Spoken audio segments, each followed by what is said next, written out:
Hello. Hello. So, I'm just back from overseas, and I wanted to use my slot here at feminist-methodologies to talk about some frameworks for feminism or like labour politics and stuff that have really been influencing me. And I tried to make this just kind of like straightforward and like educational. Like I was influenced by Hiro Stoyal, who in an interview with Laura Poitras talked about her essays for Eflux and said that they're not performances, they're not lectures per se, they're more like from her work as a teacher and like the presentation of just like information or education. She also talked about it being an austerity form because it's something that she can put together just with her knowledge, with like her laptop. And maybe that's my engagement with the question, like what does a feminist methodology sound like? Maybe it's about the position of like the teacher, like the school teacher, and how it's not very fashionable, it's kind of an authority, but it's also like a very vulnerable position as well as kind of a powerful one.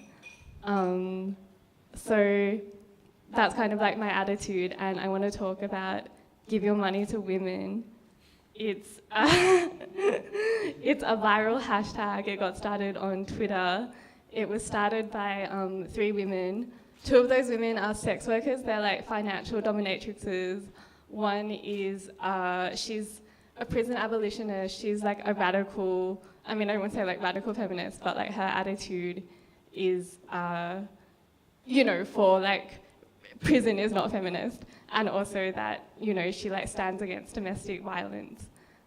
So 2 of the founders of like these 3 founders are women of color. Like Lauren Chief Elk is like of like, you know, like indigenous descent, and like Yocean Lords is like Korean American. Somehow this is all interesting to me.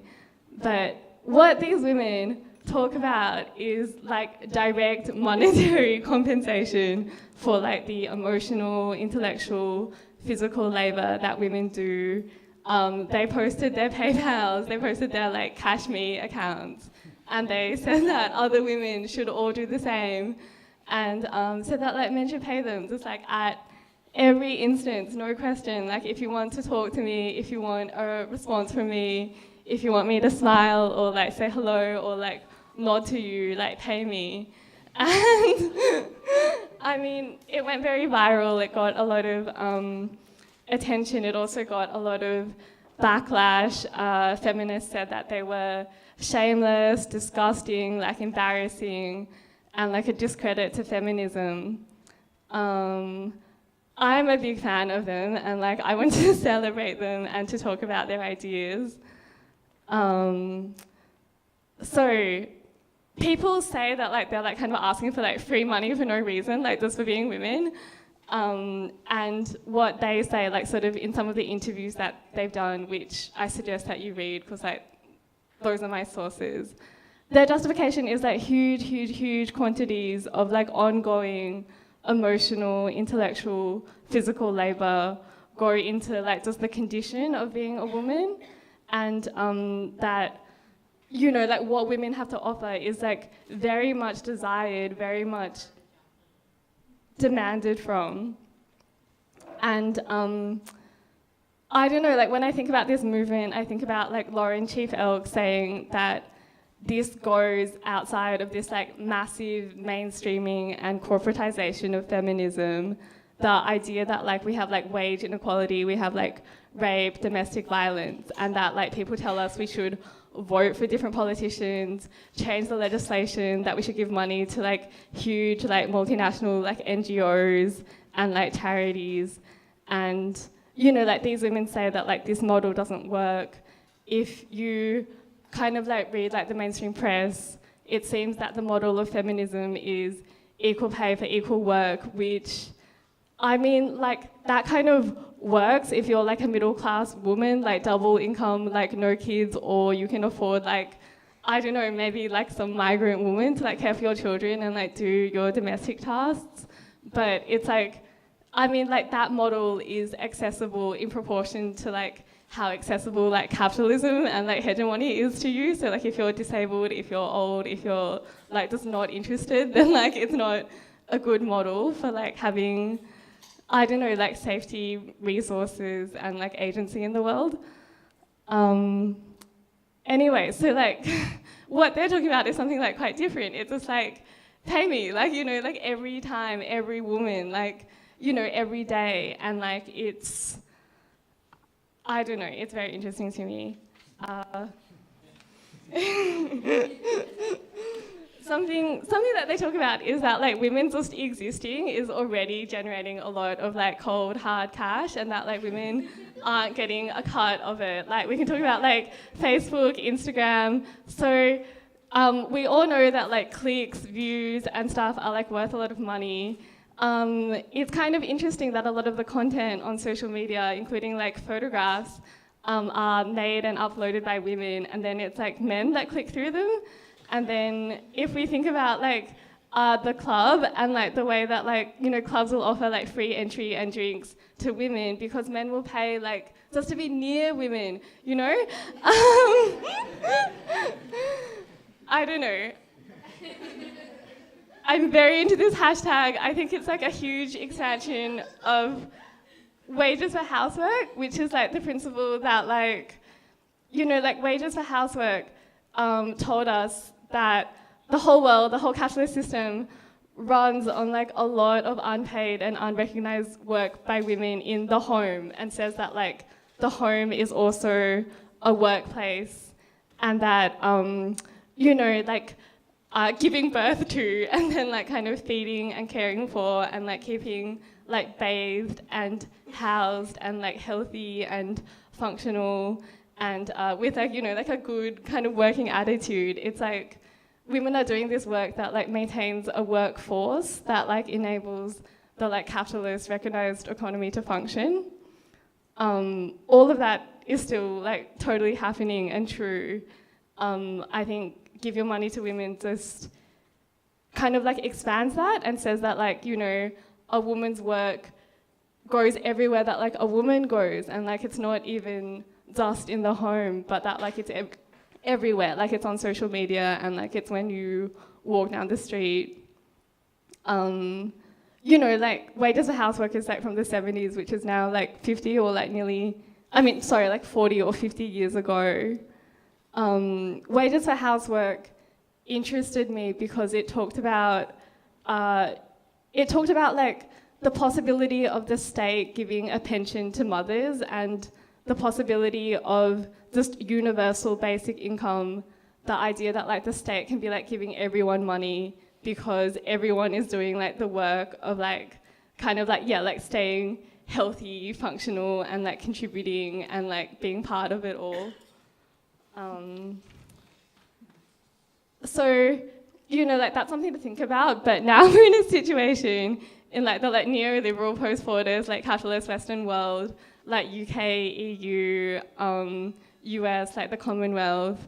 We've been in like austerity for like 5 or 10 years, but it's really just an acceleration of like the dismantling of the welfare state and like the last like social democratic ideals that we sort of only had after World War II and then stopped having from like the 80s onwards with like Thatcher, Reagan and that. So I don't know, like now I'm talking about this economic model that's more like small, frequent, rapid transfers of money between individuals. Economically, like that speaks a lot to me. In like the last few months, I've been around artists that work as freelancers. They survive because they charge hourly rates to be video editors, copy editors. They do art installing, they're consultants, and like, you know, they get paid like $100 or $200 to do this, that, or the other, or more, you know, if like their artist fits a little bit better than mine. But I don't know, I mean, like, this hashtag speaks to me because my friends that do work in the academy or at art schools have like dealt with those things becoming massively like casualized and like precarious, and so that they're lecturers but also nannies and babysitters and tutors and cleaners. And then you know, like this economic model is talking about like a world in which people like put their rooms on Airbnb, then stay at their friend's house so that they can make money, or like where they become Uber drivers to become money. So, you know, let's talk about like the value of social media, the time and energy that we put into it, and like the way that our leisure is work, is leisure, is work. And I don't know, like think about like what feminism and maybe like economic models of feminism can do to reflect that. Politically, I'm also talking about something which isn't just getting paid, but saying, we won't do this work anymore, which was like the thing about wages for housework for me, which was that like some like Federici said, we're naming this as work so we can go on strike. So, you know, like around the time that like all of this was going on like in my mind and like on the internet, I found an emotional labor checklist. It was generated from like Ask Meta filter, and it was kind of just like open sourced on like these forums for women, or like, you know, like not specific to women, but like generated by women. I found this checklist like so clear, so detailed, and like so compelling that like I've shared it with like so many people, and I like to share it if... So can you read that, or am I blocking it? You're blocking a little bit of it. Okay. I stuck that jacket. Hey. I gave it to a Nigerian. I got this off a Nigerian. No. I bet you did. He was hot. Maybe I did. So maybe we can, I mean...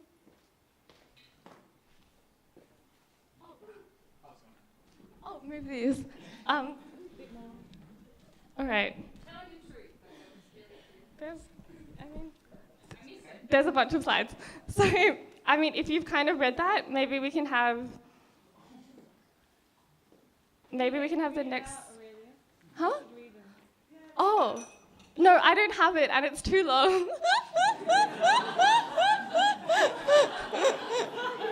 I'll send it around, because like there's this, and then like there's more. There's so much more. Like emotional labor as like women, it's like, you know, like a woman's work is like never done. And I don't know. I mean, like this was generated when people said like, what is emotional labor, and like, how do you know if you're doing enough, and like, how do you know if you're doing too much?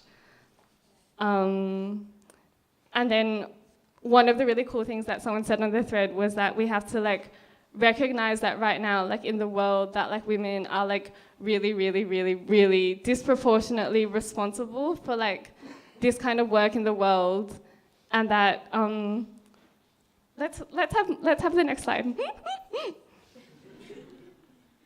And that I don't know, like that like being responsible for like this work takes away from like other shit that they could be doing, and that like they would find maybe more fulfilling, or that's like more ambitious and like better recognized or paid or something. Something that really struck me as I was reading this list, maybe can we have the next slide for a little bit, and then we'll have even another slide quite soon, because we're talking about like, all right, so something that really struck me as I was reading these lists, which are, you know, like available for like you all to look at, and like there's just, you know, like they're just so long, so specific, and like sort of so actionable if like you want to talk about your own life, like kind of becoming more like gender equitable or something. Something that really struck me was that self-care and emotional labor were kind of the same thing. So maybe we can have like the next slide again, sorry. And then, I don't know, like I realized that the men who are partners of women that refuse to go to the doctor or refuse to go to the dentist, that they won't make their own appointment or just take any responsibility for their own health, that like they are actually putting these women under like emotional, psychological, financial strain and like creating a lot of work for like these women. And that's when I realized that like self-care is kind of for other people. And you know, that like we need to like recognize that like self-care is kind of a racket in the way that it tells you that it's for you and about you and puts you first, but you're also shamed as if you're letting the team down when you don't do these things. You know, there has been such thing as radical self-care, which has been about like kind of the women that like don't even meet their own basic needs because the pressures on them are so great to like care for their children and like feed their families and stuff. But like self-care, the way that it's become like totally diffuse and like mainstream, it like kind of ignores the fact that like when you eat right, exercise, masturbate and like groom and like do all of these things that make you functional, they also make you available for work, like for recognized work and for like emotional work. I don't know, I don't self-care anymore. I'm fine, like I'm fine for me and like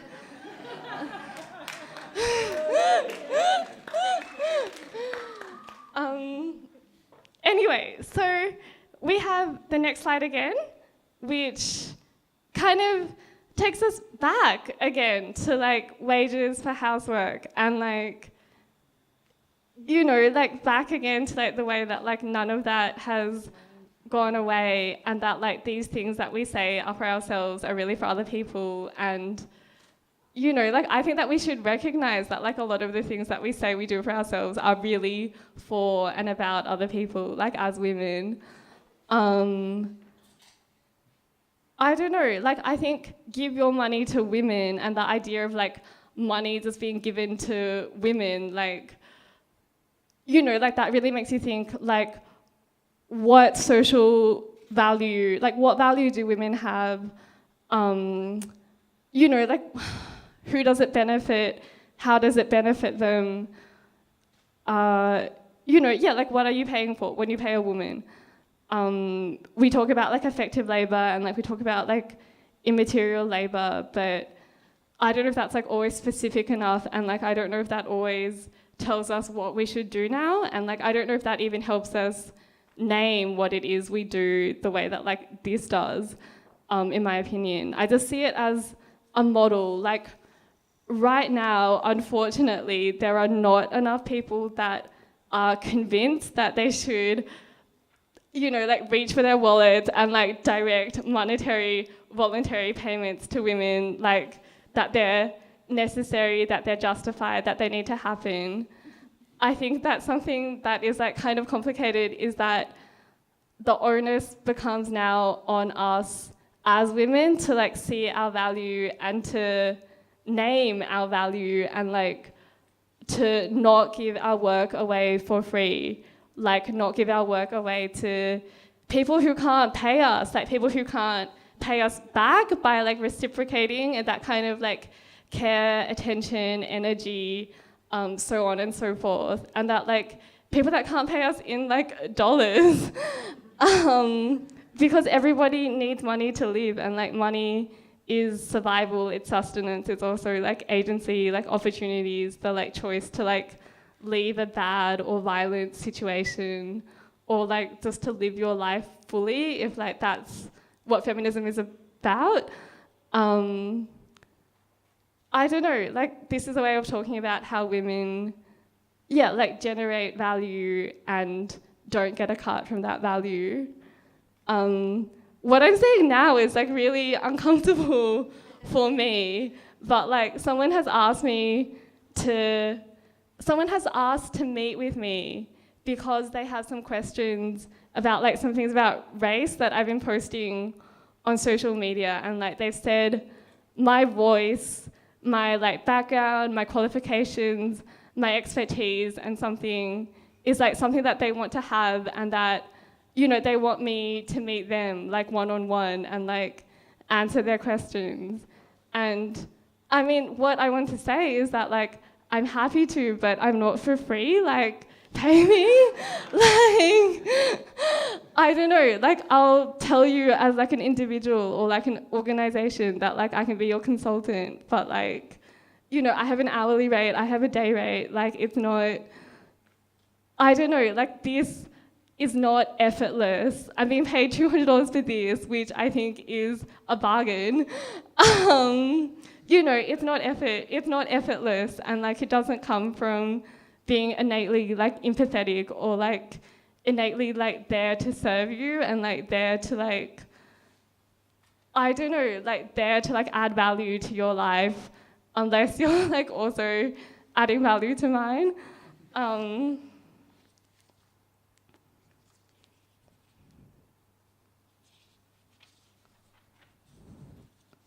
So, I don't know, I think that's sort of it. Oh, can we have the final slide?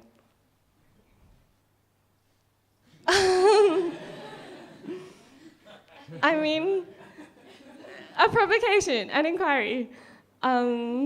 Yeah, a pitch. Thank you.